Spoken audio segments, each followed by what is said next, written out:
We might think to ourselves, well, if this body is samsara, then, when we die and we get rid of this body, then we'll have left samsara. We'll have left samsara behind. Well, it's not like that. You can't actually do that. Having left, so we've got the difference between the body and mind. So the body gets left behind, the mind carries on into the intermediate state.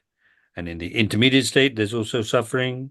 Then after the intermediate state, then you have your next life, and that's also going to be a life of suffering, and so it carries on. What we need to do is think first about suffering in relation to oneself by thinking, for example, here now we're human beings, and yet before this we've had endless lives in cyclic existence, because cyclic existence is described as beginningless, and it really is beginningless. So we've had numberless lives before this where we only experienced suffering, and now we've been born as a human being.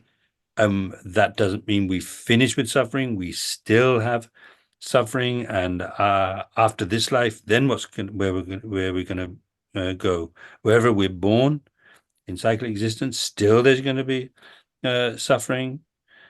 So that's how it is. And now here, not just having been born as a human, but we've met with the Buddha's teachings, and we have the intelligence to be able to learn about the Buddha's teachings, to really think about those teachings. And so having done that, being the case, then we need to understand we mustn't stay in cyclic existence. We have to leave cyclic existence. And to be able to do this, we need to think deeply about the suffering nature of cyclic existence, think about the benefits of liberation.